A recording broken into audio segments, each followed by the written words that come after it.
Hello, welcome to another video. I really wanted to do like a day in the life of Cleopatra, but the more I looked into it, I was like, damn, this chick is interesting. So I actually just want to talk about her. I listened to a podcast, I listened to an audiobook, I watched some YouTube videos, I was Googling and reading her Wikipedia page. I was shocked and horrified. Her life is like a soap opera. Her whole family is wild. So first of all, I wanted to start way back when, right at the beginning of the Ptolemaic dynasty, because her family, Cleopatra's family, are crazy. And I think we have to understand them before we can understand Cleopatra and her mindset and her life choices, shall we say. So let's start with Alexander the Great. He is Greek and he comes into Egypt and takes it for himself. And his mate is his bodyguard and his general. And he's a smart guy too, right? So these are the two important players of this time. Now, Alexander the Great is ended in Babylon.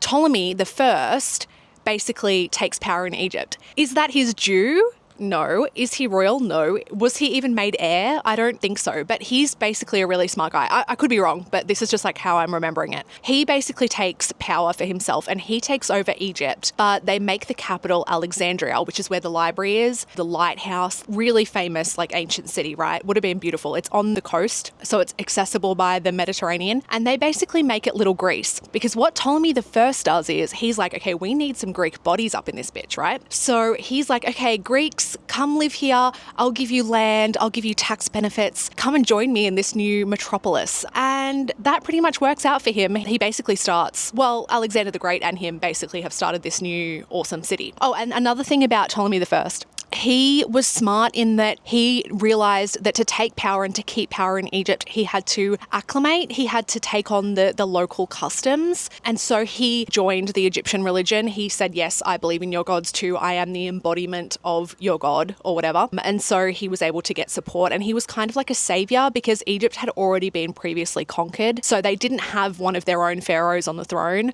So even though he was Greek, he was at least, I guess, better than what they'd had before in their eyes. And he lived until 84 years old, which is crazy. That's ancient for back then. 84 years old, that's probably like 150 in today's years. Maybe not, but you get the picture. So anyway, basically the family tree, it's Cleopatra is very incestuous, right? That whole family, it's years and years worth of incest and it's crazy. I cannot believe they haven't made a TV show about the Ptolemies. They ruled Egypt for about 300 years. So starting with Ptolemy. So Ptolemy's son, Ptolemy II, and then all the boys going from then onwards, if you have a look at the family tree, I'll put it up here. All the boys are Ptolemy and all the girls are Berenice, which could be pronounced Berenice. I don't know. I'm going to say Berenice. Berenice or Arsinoe. So we have Ptolemy if it's a boy and we have Berenice and Arsinoe if it's a girl. So then we get to Ptolemy the third, fourth, fifth, I don't know. One of the Ptolemies, he doesn't have a sister to marry. There's no Berenice available. Arsinoe, no one. There's not a niece. There's not a cousin. He basically has to get a mail order bride from Syria, I think. And she is Cleopatra the First. So Cleopatra, oh, by the way, fun fact, Alexander the Great, his sister was also called Cleopatra. So it's clearly a very common ancient Greek name or Greek Macedonian name, kind of like, I guess, Mary in the English-speaking world. Anyway, Cleopatra from Syria is basically not a sister. She's not a daughter. She's not related to them. So the name Cleopatra doesn't even come from their family. She comes from elsewhere, but she marries into the family. And from then on, we get all the Cleopatras. And there in total is 8 Cleopatras, right? 7 of them are in the actual Ptolemaic kind of family group. And then Cleopatra the Eighth, we'll talk about her later. That's the story. So it's a lot of incest. Now, I want to talk to you about Ptolemy the Eighth for a second because he is tea. It's crazy. Ptolemy the Eighth is Cleopatra's ancestor. So this is well and truly before she's born. He marries his sister,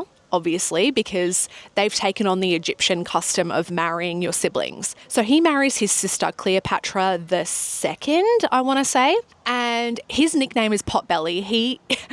He's crazy. He's like Henry VIII, but he's Ptolemy VIII. So he marries his sister, but then he wants to marry his niece instead. He then marries his niece. So he's married to his sister and his niece concurrently. Then they try and usurp Cleopatra II. There's beef. They're all trying to take power. This is the whole theme of all these people. They just want power. So they all kill each other, marry each other, and their nicknames are funny. So this guy is Potbelly, but the other nicknames they have are like sister lover, mother lover. Cleopatra VII, who we're about to talk about soon, her name, Cleopatra Philippator, means father lover. And she actually is a daddy's girl, so it all makes sense. Anyway, he marries his niece and then them two run off together. Not really, but there's too much politics to go into. They're somewhere else. And weirdly, the sister, Cleopatra II, the wife and mother, her oldest son, which I think is also Ptolemy's son, I think it's their kid, they all are off somewhere else. And then Potbelly kills his own son / his sister's son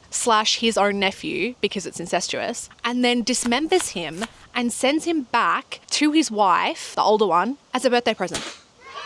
That's how much he hated her. Apparently, this is all allegedly. I don't know. You'll have to check the sources yourself if you're interested. But like, that's crazy. So this is the family that Cleopatra is born into. So it's so important for us to understand that, because I didn't know any of this. The middle period between Alexander the Great and Cleopatra, it's kind of just like a black hole to me and to most people I speak to. So I feel like it's not a forgotten part of history, but I guess it's kind of glossed over, which is weird because it's so Game of Thrones. Bro, they kept it in the family. They embraced it. They lent into it. They called themselves brother lover, sister lover, father lover. Crazy. Anyway, fast forward to 69 BC and Cleopatra VII, our Cleopatra, the famous one, the last pharaoh, the last queen of Egypt, is born in Alexandria, which is this really cool city. But the thing is, the city of Alexandria, it's almost like a little Greece. So they're a Greek Macedonian family and they kept it very Greek. Like I said, with the first Ptolemy, he wanted Greeks to come over. So they've got philosophers, they've got all these really learned academic types of people. It's also very multicultural. I think they had a Jewish quarter. So it would have been a really interesting place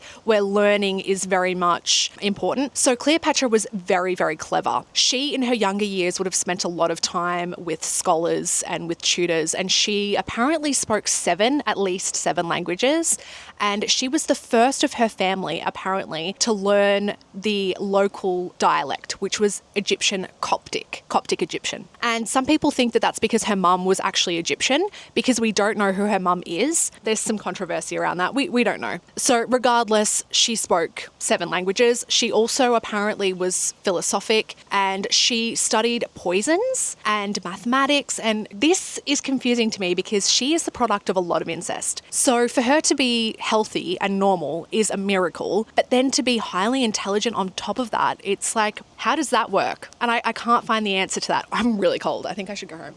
Anyway, I don't know why she was so smart. It is interesting. I guess it lends credence to the fact that maybe her mum was fresh blood, because if she's the product of that much incest, for her to be normal looking, she may not have been a beauty. We'll talk about her appearance in a bit, but for her to be, healthy and normal and smart, it's kind of confusing to me personally. So Cleopatra's early life, she, like I said, very smart. So her dad, guess what his name is? Take one guess. Yeah, it's Ptolemy.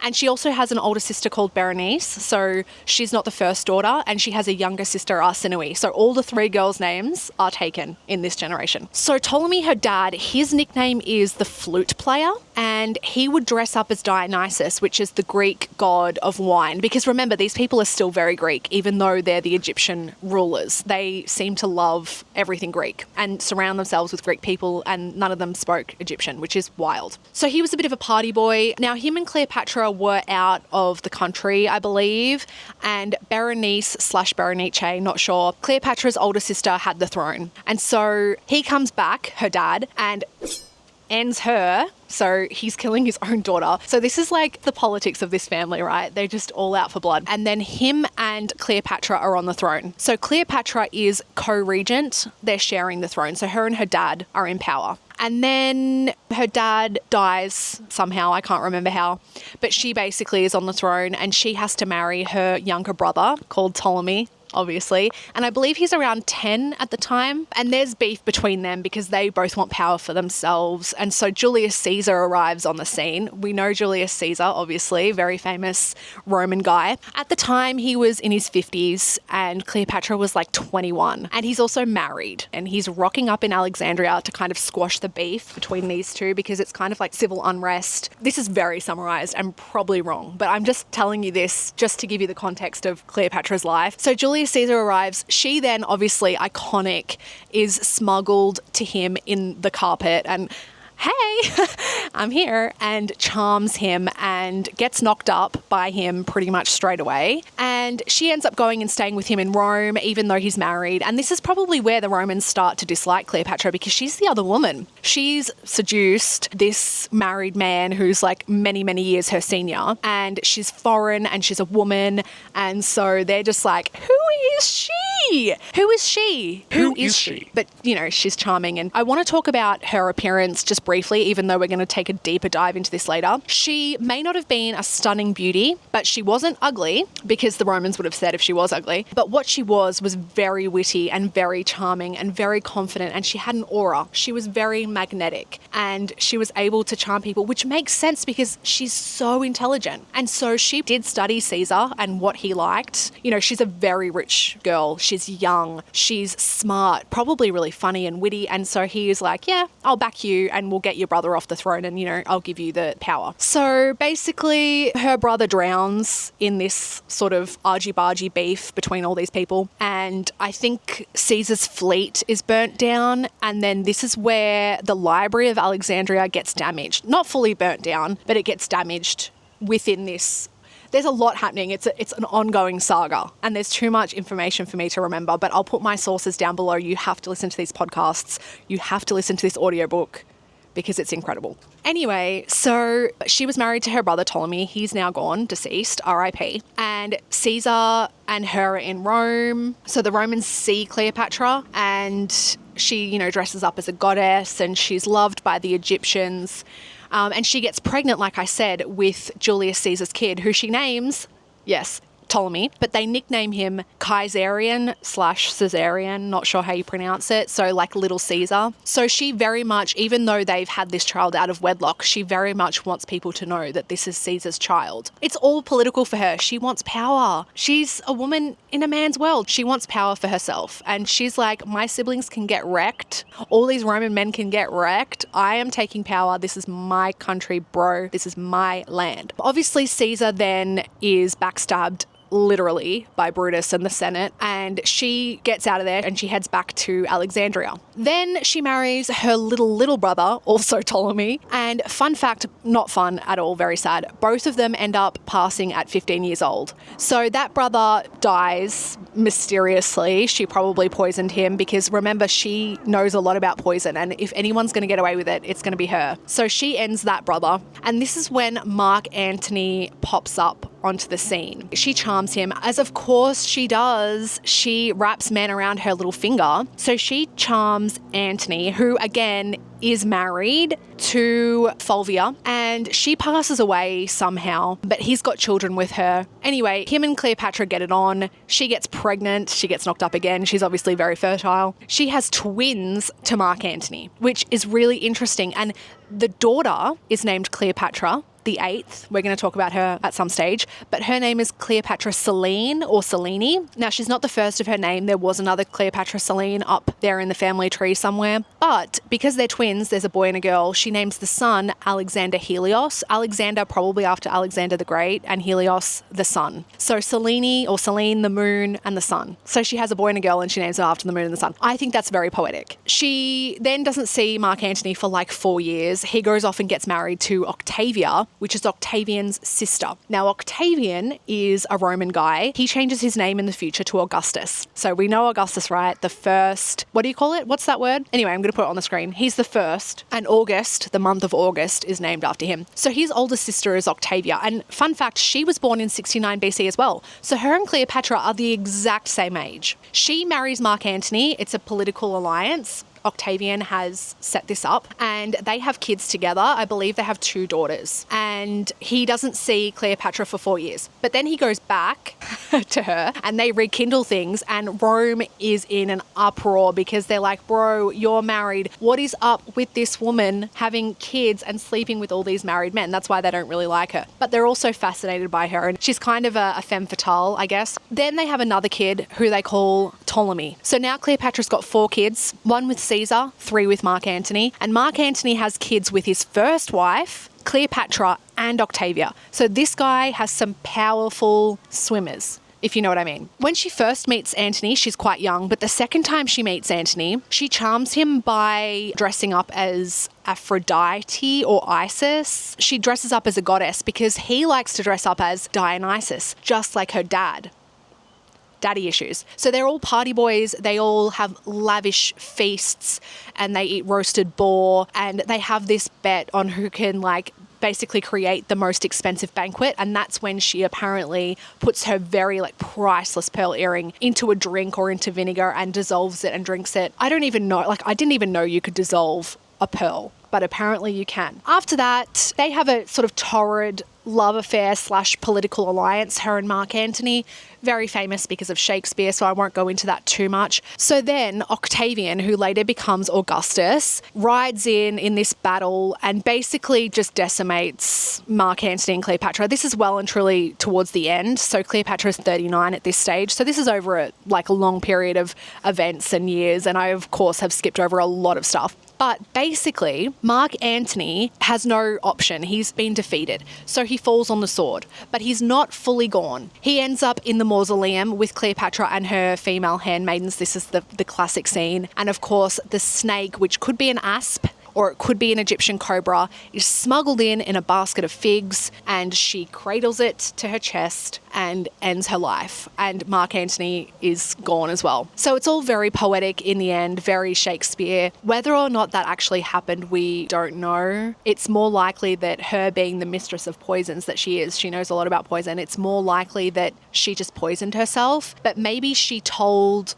her advisors to say that she had done it by snake because of the symbolism. Or maybe other people had made that up afterwards just to sort of make it a bit more juicy, the story. Not that it was not juicy already. So yeah, that's how they end. But this is crazy as well. Before they ended things, this is what really shocked me when I learnt about this, about Cleopatra. You know, I knew she was seen as beautiful and a seductress and all of these things, but she was also very cutthroat, basically. So her sister Arsinoe, which I mentioned briefly earlier, her younger sister, she was a bit of a pest to Cleopatra, but she ends up being sort of in chains, paraded down the streets of Rome. She's Caesar's prisoner. This is many years before. And she ends up in a temple living peacefully. But when Cleopatra and Mark Antony get together, this is so mercenary. She convinces Mark Antony to have her assassinated. She's already basically ended 2 of her brothers. Luckily, her name is father lover and not sibling lover, because she clearly hates her siblings. She has Arsinoe assassinated for no reason.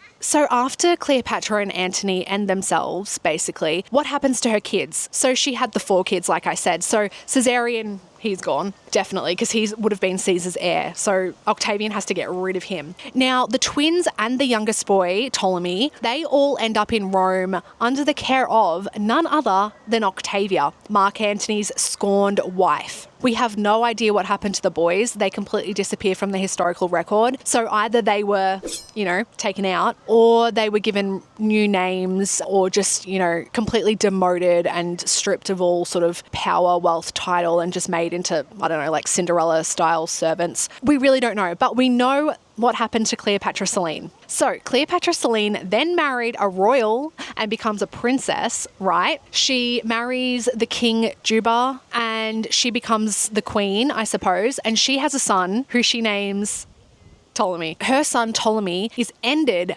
by Caligula. He is a famous Roman guy. He is the great-grandson of Octavia. Oh, it's just crazy. So Octavia raised Cleopatra's kids after she was gone, basically, as far as we know. And then her great-grandson ends up ending Cleopatra's descendant, her grandson. It's all very soap opera-esque. and I love it. Okay, so now I want to talk briefly on what Cleopatra would have looked like. Now, when you take into account her life and her intelligence and her, her cutthroat nature, her appearance is really the least interesting thing about her, and yet that's kind of what people seem to focus on, which I think is pretty sad. But regardless, Plutarch, who is a Greek philosopher and historian, he says of Cleopatra, her own beauty, so we are told, so he didn't actually see Cleopatra, was not of that incomparable kind which instantly captivates the beholder, but the charm of her presence was irresistible, and there was an attractiveness in her person and talk, together with a peculiar force of character which pervaded her every word and action, and laid all who associated with her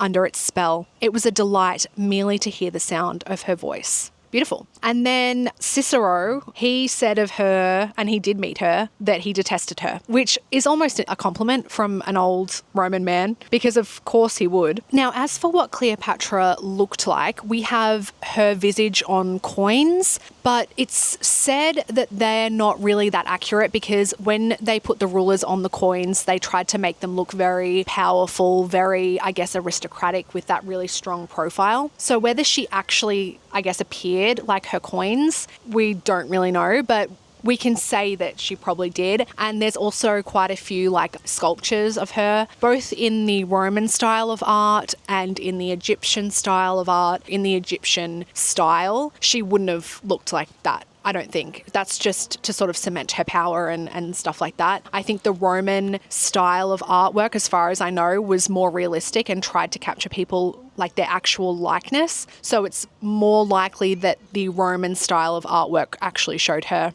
truer to what she would have looked like. I think I mentioned it earlier, but if she had have been ugly or deformed or extremely beautiful, it would have been remarked upon by historians, by people of the time, but her looks aren't really spoken about much from people who knew her. I think it's most likely that she was very just average looking. People knew her because of her wit and her wealth, and she was probably very fashionable, but was she a redhead? Now, this is interesting. They found an artwork of her that it was done after she died, to be fair, but people in Rome did see her when she was there. So I guess there would have been an oral story or an oral history from people passed down through the generations of her story and what she would have looked like. And so an artist, they think this is Cleopatra, did depict her in Rome looking like this, which is interesting because you can clearly see not a full redhead, but, a ginger-ish hue to the hair. Now, this could have been that she dyed her hair with henna, which has that orangey colour. It could have been that the artist used a paint that discoloured over time and he actually started with brown. We don't know. But if she was a redhead, that's so sick because I never pictured her as a redhead, but she was fiery, so maybe she was. But yeah, do you think she was a redhead? Do you think she had brown hair? What do you think of Cleopatra? Also, correct me if I was wrong with anything down below because I would love to educate myself and I apologize if I did get anything wrong. I'm going to put the sources down below. I'm going to put some links to further reading if you're interested. And I know that my makeup looks crazy. I'm not good at makeup, so please don't bully me down below. I just thought this was fun and I'm not a historian. I just thought it would be fun to